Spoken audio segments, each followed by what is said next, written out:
If installing hair extensions on really thick, dense hair confuses you or overwhelms you, you're gonna wanna keep watching this video. If you're new here, my name's Mirella Manelli. I'm a hair educator and salon coach, and I'm super excited to get this video started because we're gonna be doing a custom install with 2 full packs of Donna Bella's hybrid weft extensions, and we're also gonna custom color them, do an install. I'm gonna walk you through the entire process.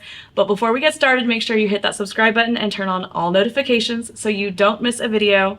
Now let's go ahead and get started. Kind of wanted to walk you through her color placement and what we're gonna do to prepare her for these hair extension wefts that we're gonna install. So what I'm using here is the premium hybrid weft extensions, 18-inch in color B4 2280 and B1B6. The reason why I went in with these 2 different colors is because, as you can see, she has a balayage end result. She's naturally super dark at the base, and then it goes into this really light dimensional blonde on the ends. And because she has lots of colors going on, one type of shade is not going to be sufficient for all the colors that she has going on. Now for the lighter balayage weft that we're going to use on her, it is slightly on the cooler side, so we are going to custom color that, just add a little bit more warmth to the end result.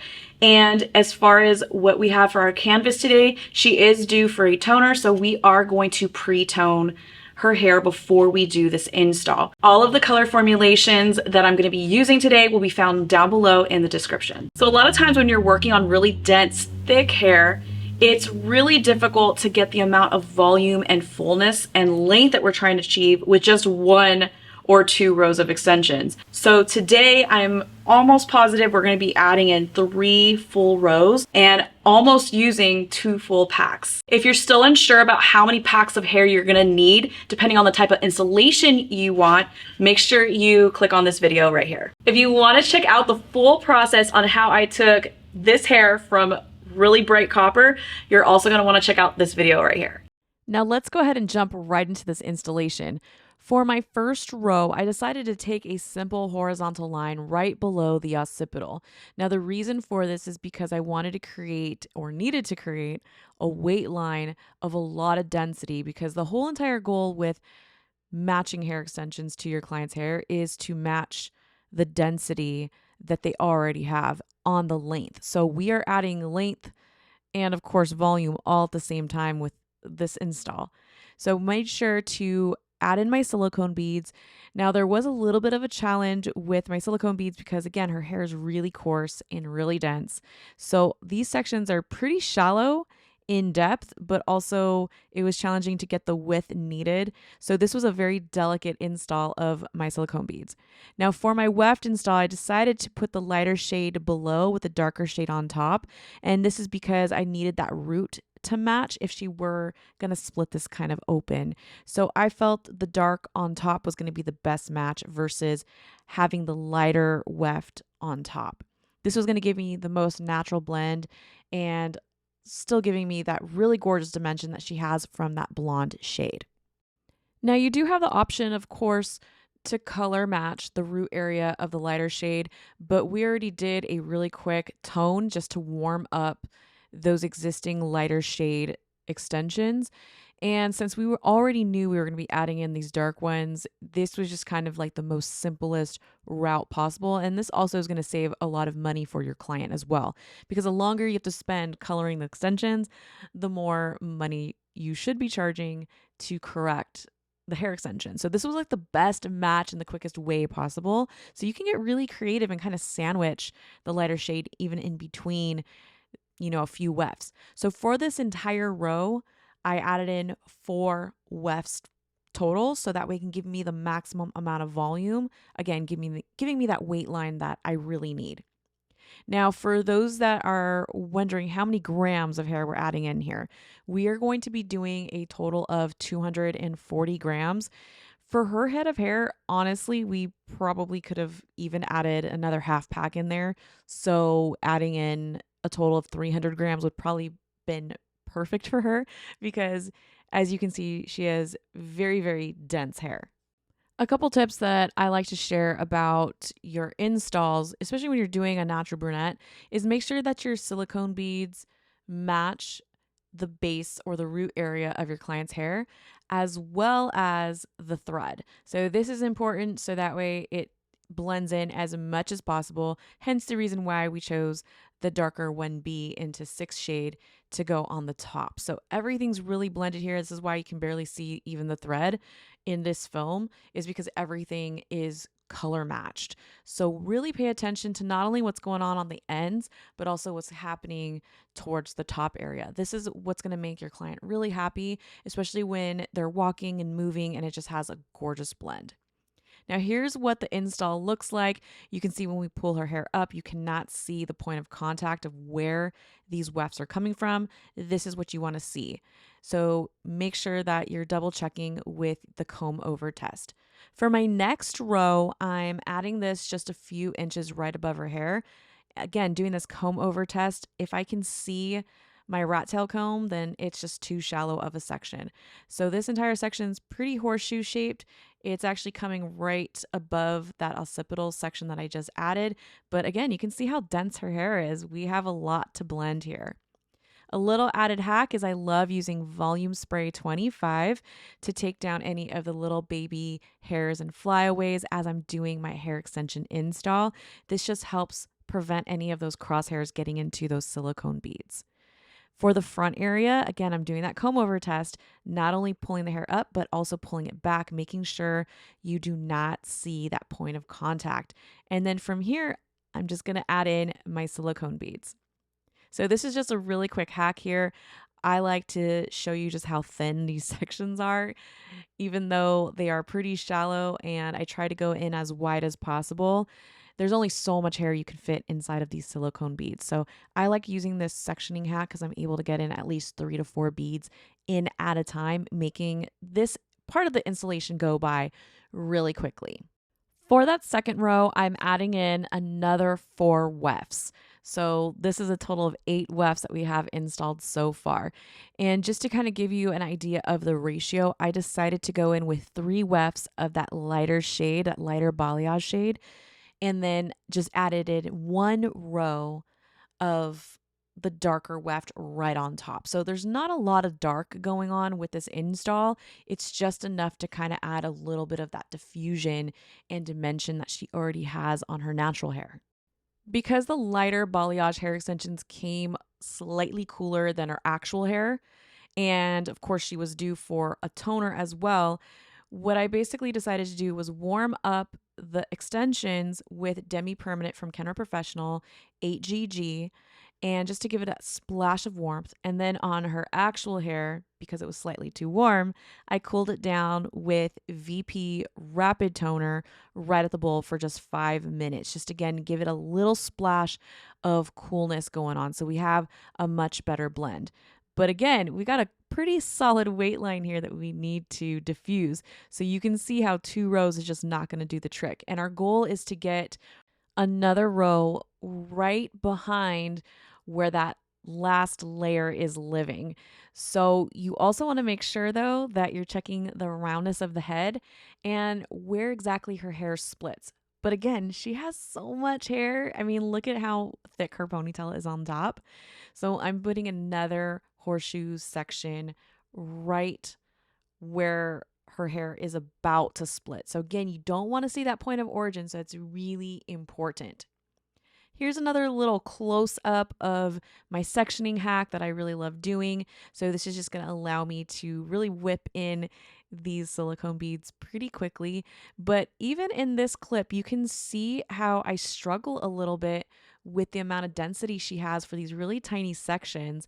So there's, like I said, there's only so much hair that will fit into these silicone beads, but I felt confident with the amount of hair that we did install.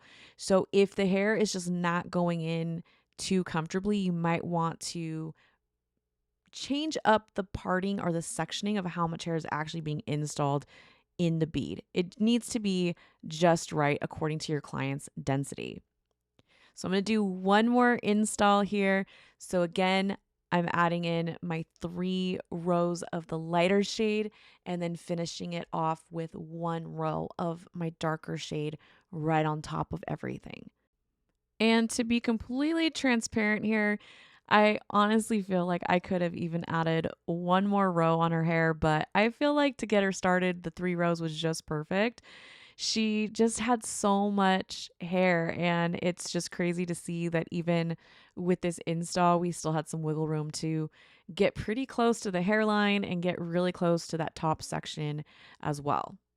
So the biggest fear with doing this type of install is really blending in the natural hair into the hair extension hair.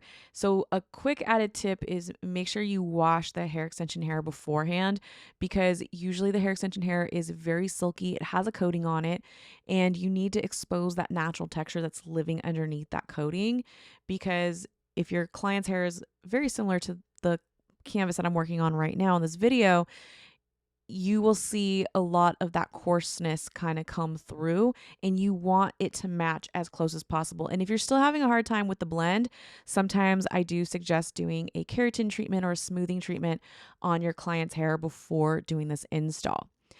But here's my 3 rows. You can see I have a lot of blending and cutting ahead of me, but no worries. That's what texturizing shears are for. So that's kind of what I got started with the perimeter, or the weight line, if you will. I went in with some texturizing shears or some notching shears and just added that blend, because I didn't want to create a super hard line. I wanted to create a soft hard line. So that's why I like using my texturizers. And I do this by just bringing all of the hair back and finding out exactly what the best length is. And she wanted to be as long as possible. So that's why we went in with, taking just that little bit off so we get the maximum amount of fullness on the ends. And she is a very petite lady, so this is why too, like 18 inches looks super long on her. So kind of keep that in mind too. Sometimes not everybody needs the 22-inch, because if they have a very petite torso, then 18 inches can look like 22 inches on somebody who's tall. So from here, I'm just taking a lot of vertical sections and just making all of my layers very angular, going from that shortest piece of hair into the longest piece of hair. But I'm not taking the extension hair from that very last row. I'm really kind of focused on that top row first, and then I work my way down. And then once I get the maximum amount of blend that I'm able to get out of this hair, I will take my thinning shears and I will start to thin out just the ends of her natural hair that is closest to that extension hair.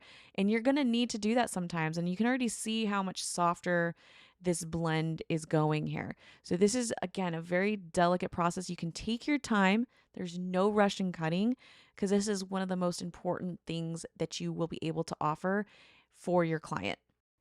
It's so important for you to understand the art of cutting hair extensions, because it is much different than cutting regular hair. And I can't tell you how many times I've heard clients tell me that they got a hair extension install, but the stylist didn't want to cut the hair extensions or blend the hair extensions, because they just don't offer that. So don't offer hair extensions unless you're actually going to cut them and blend them for your client, because it's just purposeless at that point. You want to make sure you're giving the full, complete service for what you say that you can offer. Once I got her all cut and blended, I went ahead and styled it, of course. We had to add in some curls. So just to give you a little reminder, this is her before. Super dense, really short, blunt haircut, and she was so ready to take it longer. And then here is her after. Now, I don't know about you, but I am obsessed with this install, and my client absolutely loved this look. And I don't know what it is about hair extensions, and obviously they're very transformative. They just give you a brand new look, and I think that's why I love them so much, because it is just, you look like a completely different person and you feel like a completely different person. It's like a whole new vibe going on. But the thing that I'm most obsessed over is the color blend here, and then also the haircut blend. That was the most challenging thing that I had going on. I had two challenging things. I had not only her color, which was very unique with her balayage, but also with her haircut. Now, there are a few little pieces on that underside, but again, we were working with a very hard, blunt line. So this blend, I'm pretty proud of it. And definitely those thinning shears came to save the day. So here's a little shot of under the hood and the blend. I think this looks really beautiful. She loved it. Let me know down below what you think of this look. Did I nail this? Could I have done better? Let me know, yay or nay. I hope you love this look as much as I do. So I really hope you enjoyed this hair tutorial, and if you did, please give this video a thumbs up, make sure to subscribe, and comment down below what your favorite part of this tutorial was, and I'll be sure to respond. You can find me on my other social channels like Instagram, Facebook, and TikTok, all under Mirella Manelli. And for more free education sent right to your inbox, be sure to head on over to mirellamanelli.com and sign up for my newsletter. For all of the formulas, tools, and anything that I used in this video, be sure to check out the description down below. And to learn more about all of the ways that you can work with me, as well as courses and tools that you can use in your business, be sure to check out the description down below. If you're a hairstylist or salon owner who loves everything salon business, be sure to check out my podcast, Airbnb. It's available on all streaming platforms and right here on YouTube. And finally, be sure to check out my other hair tutorials right here on this channel, and I will see you in the next video.